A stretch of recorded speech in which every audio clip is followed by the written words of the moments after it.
हेमेटोपोइसिस and stem cells. आज का हमारा टॉपिक है हेमेटोपोइसिस। आज हम करने जा रहे हैं सेकंड सेक्शन का पहला टॉपिक हेमेटोपोइसिस। तो haematopoiesis is the formation of blood cellular component like RBC, WBC and platelet. Haematopoiesis क्या होता है?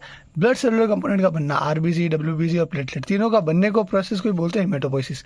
एक हेल्थी पर्सन में 100 बिलियन से लेके 100 ट्रिलियन नए सेल डेली बनते हैं पेरिफेरल सर्कुलेशन को मेंटेन रखने के लिए। अब हेमेटोपोइसिस में क्या क्या आता है? उसमें डेवलपमेंट भी आता है, फॉर्मेशन भी आता है और डिफरेंशिएशन भी आता है ब्लड सेल्स का। अब देखिए, अलग अलग स्टेजेस होती है हेमेटोपोइसिस की। पहली स्टेज होती है जो कि शुरू होती है अपने 3rd वीक ऑफ गेस्टेशन से हेमेटोपोइसिस शुरू हो जाता है। अब देखिए, हम डायग्राम के समझेंगे। हमें अब हेमेटोपोइसिस होता से किससे है? वो होता है stem cells. Stem cells are the first cells for haematopoiesis, और वो सबसे पहले यॉर्क सैक में स्टेम सेल्स होती है, और स्टेम सेल्स ब्लड सेल बनाती है, और ब्लड सेल में डब्ल्यूबीसी, आरबीसी सभी बन जाते हैं। तो अपन ने सबसे पहले जाना हेमेटोपोइसिस होता है क्या है? फॉर्मेशन बनना है आरबीसी, डब्ल्यूबीसी और प्लेटलेट का। और एक हेल्दी पर्सन में कितना बनता है? 100 बिलियन से लेकर 100 ट्रिलियन के बीच में। और हेमेटोपोइसिस में क्या क्या होता है? फॉर्मेशन, डेवलपमेंट, डिफरेंशिएशन तीनों स्टेज आती है, ठीक है। और ये यॉर्क सैक में बनता है स्टेम सेल्स से ब्लड सेल्स और फिर आरबीसी, डब्ल्यूबीसी। अब अपने क्वेश्चन आता है स्टेम सेल्स क्या होती है। तो देखिए, stem cells, those cells have unique property of asymmetrical division are known as stem cells. जिन सेल्स के पास असिमेट्रिकल डिवीजन की एक यूनिक प्रॉपर्टी होगी ना, उन्हीं सेल को हम बोलेंगे स्टेम सेल्स। अब असिमेट्रिकल डिवीजन क्या होता है? तो देखिए, यहाँ पर हम देखते हैं what is asymmetrical division. Asymmetrical division of stem cells means one group of stem cells are responsible to produce its own population or copies of itself, और another group of stem cells are responsible to produce another group of well differentiated cells. तो देखिए, अब हम देख रहे थे हेमेटोपोइसिस में blood cells बनाना, और सबसे पहले वहाँ पे यॉर्क सैक में स्टेम सेल से बनेगी, तो वो भी 3rd वीक ऑफ गेस्टेशन। और उसके बाद अब स्टेम सेल्स अपन ने देखा जहाँ जिसके पास असिमेट्रिक डिवीजन की प्रॉपर्टी होती है जिन सेल्स के पास। अब असिमेट्रिक डिवीजन क्या होता है? जहाँ पे एक सेल, तो मतलब देखिए यहाँ पे इरिथ्रोब्लास्ट से इरिथ्रोब्लास्ट बन रही है, नॉर्मल है। अब स्टेम सेल्स क्या होगी? एक सेल तो स्टेम सेल्स के अंदर डिफरेंशिएट हो जाएगी, और एक मतलब है ना दूसरे मतलब है ना ग्रुप में डिफरेंशिएट हो जाएगी। तो इसी प्रोसेस को बोलते हैं, मतलब है ना इसी डिवीजन को बोलते हैं असिमेट्रिकल डिवीजन। और ये स्टेम सेल्स करती है। देखिए, one group of stem cell differentiate into stem cells और another group of stem cell differentiate into erythroblast. This is asymmetrical division system cells, ठीक है। अब आता है अपन स्टेज 2 पे, during 3rd month of gestation. अब स्टेज 2 होता है 3रे महीने ऑफ गेस्टेशन में। उसमें क्या होता है? पहले अपने यॉर्क सैक में स्टेम सेल्स थी, अब वो स्टेम सेल्स अपने आ जाएगी during 3rd month of gestation. Stem cells migrate from yolk sac to liver, spleen and lymph node. अब वो स्टेम सेल्स यॉर्क सैक से लिवर, स्प्लीन और लिम्फ नोड में आ जाएगी, ठीक है। तो देखिए, अपने डायग्राम से समझ सकते हैं। देखिए, लिवर है, स्प्लीन है और लिम्फ नोड है। इन सबसे क्या हो रहा है? प्रोड्यूस हो रहा है ब्लड सेल्स, और ब्लड सेल में कौन सा? RBC, WBC, platelet. तो डोमिनेंट और मेजर ऑर्गन कौन सा होगा हेमेटोपोइसिस का? वो होगा लिवर। और माइनर और अदर ऑर्गन कौन से होंगे? वो होंगे स्प्लीन और लिम्फ नोड। तो ये अपने देखा सेकंड स्टेज में क्या है? 3rd मंथ ऑफ गेस्टेशन में सेकंड स्टेज होगी जिसमें लिवर, लिम्फ नोड और स्प्लीन अपने रिस्पॉन्सिबल होंगे, मतलब है ना जो मतलब वहाँ पे चली जाएगी स्टेम सेल्स, और वो फिर है ना बनाएंगे। और मतलब मेजर ऑर्गन होगा लिवर, और माइनर होंगे जो कि स्प्लीन और लिम्फ नोड। फिर आएगा 4th month of gestation. 4th month of gestation में क्या होता है? बोन मैरो भी, मतलब है ना during 4th month of gestation some stem cells migrate from liver, spleen and lymph node to bone marrow. अब इसमें स्टेम सेल्स ही बनाएगी। सबसे पहले तो यॉर्क सेक्शन बना रही थी, फिर वो लिवर, स्प्लीन और लिम्फ नोड में। अब यहाँ पे क्या होगा? और मेजर लिवर में बना रही थी सेकंड स्टेज में। और 3rd स्टेज में क्या होता है? बोन मैरो मतलब है ना जो स्टेम सेल्स होती है वो बोन मैरो के अंदर चली जाती है, तो वो स्टेम सेल्स बोन मैरो भी फिर रेस्पॉन्सिबल हो जाता है बनाने के लिए। तो देखिए, फिर ये ब्लड सेल्स बनाता है। देखिए, ये देखिए लिवर है, लिवर से भी स्टेम सेल्स निकल रही है, ठीक है। ये स्प्लीन है, स्प्लीन से भी स्टेम सेल्स निकल रही है। लिम्फ नोड से भी स्प्लीन से निकलती है। और ये बोन मैरो से भी स्टेम सेल्स निकल रही है। सारी स्टेम सेल्स का काम क्या है? प्रोड्यूस करना ब्लड सेल्स। और ब्लड सेल में कौन सी? आरबीसी, डब्ल्यूबीसी और प्लेटलेट।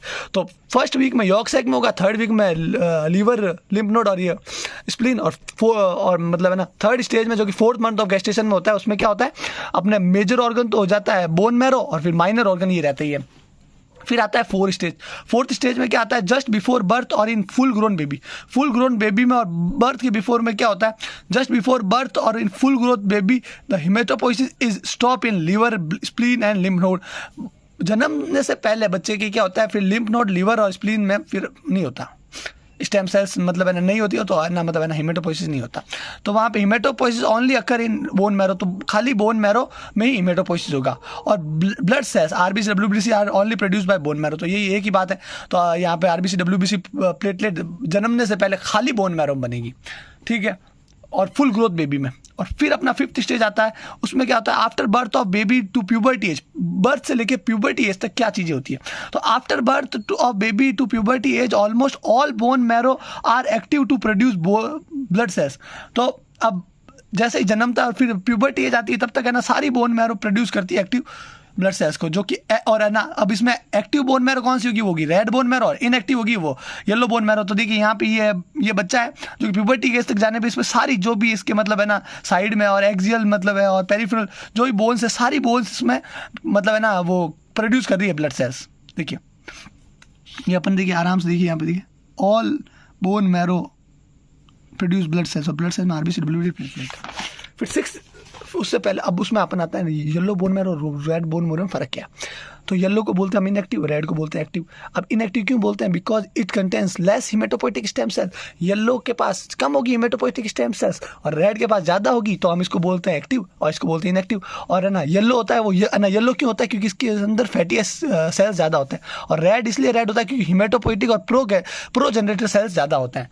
तो देखिए after birth of baby to puberty age if hematopoiesis only occurs in extra medullary then this condition considered to be अब नॉर्मल। और अगर खाली एक्स्ट्रा मेडुलरी में हो रही है तो हम इस कंडीशन को अब नॉर्मल बोलते हैं। प्यूबर्टी से पहले मतलब है ना बर्थ और प्यूबर्टी के बाद खाली अगर एक्स्ट्रा मेडुलरी में हो रही है तो हम इस कंडीशन को अब नॉर्मल मानते हैं। अब 60 स्टेज का आता है जब मरने तक। अब देखिए आफ्टर प्यूबर्टी 18 से 20 साल के बाद क्या होता है, after the age of 18 to 20 year or in adult age the hematopoiesis will stop in peripheral and long bones और peripheral में hematopoiesis खत्म हो जाता है। In this age hematopoiesis of or stem cells produce blood cells is limited to central और axial bones। तो खाली वो फिर है ना central और axial bones में ही मतलब है ना hematopoiesis होगा। Hence after the age of 20 or adult age have 50% red और active bone marrow and 50% yellow और इनएक्टिव बोन मैरो। तो इसके तो हम कह सकते हैं 20 साल के बाद में 50% रेड बोन मैरो रह जाती है और 50% वो रह जाती है येलो। और रेड को हम बोलते हैं एक्टिव और येलो को बोलते हैं inactive. When there is a needed of excessive hematopoietic activity then the yellow bone marrow have the capacity to regenerate and become a red bone marrow to produce blood cells. तो अब अगर हमें ज़्यादा अगर चाहिए हिमेटोपोइटिक एक्टिविटी तो है ना जो येलो बोन मैरो होगी वो रेड बोन मैरो में मतलब है ना रिएक्टिव है तो हो जाएगी। तो वो ये our bone marrow have the capacity to increase 8 to 10 times production of RBC. और अपने बोन मैरो में ये कैपेसिटी होती है कि 8 से 10 गुना आरबीसी बना सकती है। तो ये अपन ने देख लिया। अब अपन देखते हैं मैकेनिज्म ऑफ हिमेटोपोइसिस। अब मैकेनिज्म क्या है, आपने सबसे पहले जाना हिमेटोपोइसिस क्या होता है। देखिए सबसे पहले 6 के 6 स्टेज का अपन वापस देख सकते हैं आराम से, ताकि फिर उसके बाद अपन मैकेनिज्म देखें तो अच्छा रहे। तो देखिए पहली स्टेज कौन सी थी, समरी में बता देता हूँ आपको। सबसे पहले हिमेटोपोइसिस है क्या। हिमेटोपोइसिस ब्लड सेल्स का बनना, ब्लड सेलुलर कंपोनेंट्स का बनना जिसमें आरबीसी, डब्ल्यूबीसी और प्लेटलेट आती हैं। ठीक है, अब इसकी स्टेजेस कौन सी है, इसमें डेवलपमेंट, फॉर्मेशन और डिफरेंशिएशन आता है।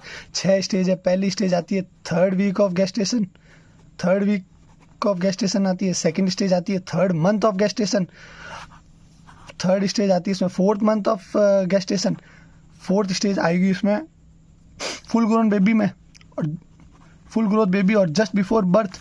और 5th स्टेज आती है इसमें आफ्टर बर्थ से लेके प्यूबर्टी तक। और 6th स्टेज आती है यहाँ पे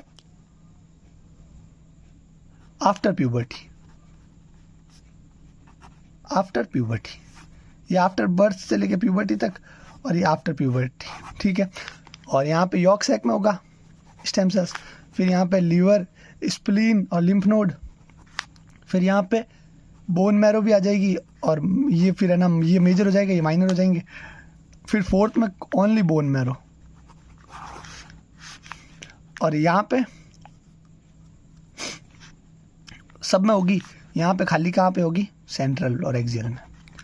तो ये अपन ने देखा अभी तक, खाली इतना ही देखा है। 6 स्टेज है और हिमेटोपोइसिस है क्या, और हिमेटोपोइसिस कौन सी सेल कराती है, स्टेम सेल्स। और स्टेम सेल्स क्या है, जिसमें असिमेट्रिकल डिवीजन होता है। तो ये अपन ने अभी तक पढ़ा। अब अपन अगली वीडियो में जानेंगे मैकेनिज्म ऑफ हिमेटोपोइसिस।